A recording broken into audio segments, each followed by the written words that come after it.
başlamışdı. Bu qədər də şəhərdə olanlar bizim Şuşadakı əsgərlərimizə hücum edib üsyan qaldırmışlar. Bu tərəfdən də Novruz bayramı münasibəti ilə əhalinin istirahət etməsi, digər tərəfdən də əhalinin belə bir xeyrinə gözləmədiyindən bu hadisə hamını narahat edir. Cavanşir və Zəngəzur bölgəsindəki ermənilər də bizim Şuşadakı əsgərlərimizə hücum edib üsyan qaldırmışlar. Müvəqqəti pozulmuş insan ümid edirəm və inanıram ki, yaxın zamanda düzələcəkdir.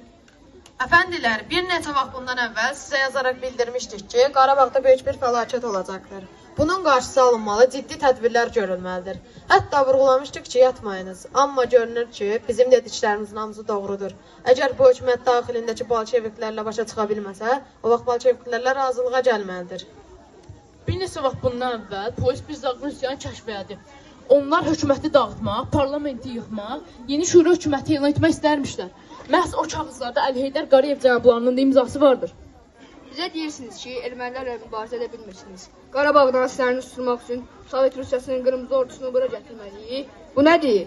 Bu fikri söyləyən Azərbaycan xalqının nümayəndəsidir, yoxsa Rus vəkildir? Mən özüm Qarabağ mövzusunda Daxili İşlər Naziri Serindən danışıqlar aparacağam. Əminəm ki, ortaq qərara gəlmək mümkün olacaq. Əvvəlcə diplomatik yolla həll etməliyik, cənablar. Cənablar, Denkin qüvvələrini Ermənistanda toplayır. Biz Denkinin bandallarının qarşısına mı çıxacaq? Əvvəla bu hökumət bunu bacaracaq mıdır? Bu işi yalnız bir qüvvə həll edə bilər, o da Rus qoşunudur. Cənablar, hökumət özü bu arada ciddi və qəti tədbirlər görür. Rus qoşununa ehtiyac yoxdur. Bizə deyirsiniz ki, ermənilərlə mübarizə edə bilmirsiniz. Qarabağın əslərini susturmaq üçün Sovet Rusiyasının qırmızı ordusunu bura gətirməliyik. Bu nədir? Bu fikri söyləyən Azərbaycan xalqının nümayəndəsidir, ya Rus vəkildir. Cənablar, sakitləşin. Mən Əli Heydər Qarayevlə eyni fikirdəyəm. Cənablar, qüvvələrimiz o qədər də güclü deyil. Siz nə danışırsınız? Biz bəyəm öz dövlətimizi qorumaq üçün yad qüvvələri köməyə mi çağırmalıyıq? Bu başlıca bir təhlükədir. Gecə yağmaya Rus qoşunlarının daxil olduğu barədə məlumat aldım. Bugün bu məsələni mütləq həll etməliyik. Ordunu yavaş-yavaş dağıdırlar, qüvvələr azalır. Bunda bir neçə gün qabaq Leninə məktub göndərməyimə baxmayaraq, hələ də cavab gəlməyib. Böyük bir planın içindəyik, cənablar. Xalqımızı qorumalıyıq. Çiçerindən telegram gəlib ki, hökuməti dinc yola verməsən, atəş açılacaq. Bir neçə vaxt bəlkə hökuməti Gəncəyə köçürülsün.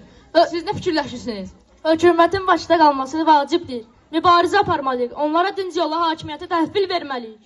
Əfəndilər, əvvəldən bildirdiyimiz kimi hakimiyyət mütləq təhvil verilməlidir. Onlar Azərbaycan bayrağına böyük hörmət qoyurlar. Daxili müstəqilliyə toxunmayacaqlar. Bu 2 saat ərzində hakimiyyətin təhvil verilməsini istəyirlər. Gürcüstan hökuməti kömək etməkdən imtina edib. Bəli, cənablar, təşrif qəbul etməliyik. Onlar şərt qoydular ki, təşrif qəbul edilsə, Qırmızı Ordunun əsla Bakıya girməyəcəyini söyləyirlər. Hətta əllərindən gələ edəcəklər. Cənablar, mən təslim olmaqdan maneəçilik görmürəm. Əfəndilər, təslim nə deməkdir? Deyirlər ki, Rus qoşunu Türkiyəni xilas etmək üçün Azərbaycan sərhədlərindən keçir, qardaşlar. Türkiyə Azərbaycan xilaskarıdır. Onun azaldığı üçün gələn qüvvələri məmnuniyyətlə yola salarıq. Ancaq bir şərtlə ki, bu qüvvələr bizim azaldığımızı məhv etməsin. Bizdə icazə almadan torpaqlarımıza daxil olan bu qüvvələrin məqsədi 1914-cü il hüdudlarını geri qaytarmaqdır. Türkiyəni xilasla getmək tamamilə bəhanədir. Bu ultimatomu qətiyyətlə rədd edirik. Siz tamamilə səhv düşünürsünüz. Azərbaycanı məhv edəcəksiniz. Vəd edilən şərtlərə qəti şəkildə əməl olunaraq daxili müstəqilliyə toxunulmayacaqsa, hakimiyyəti təslim etməyə razıyıq.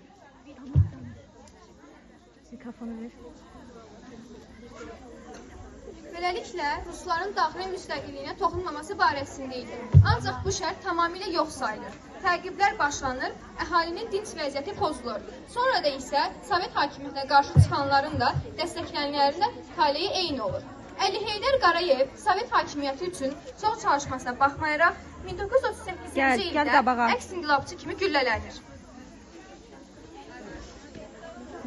Muhammed Həsən Hacıski 10 il Sovetlərə qulluq etsə də 1932-ci ildə həbs olunur və ağır işgəncələrə məruz qalaraq vəfat edir.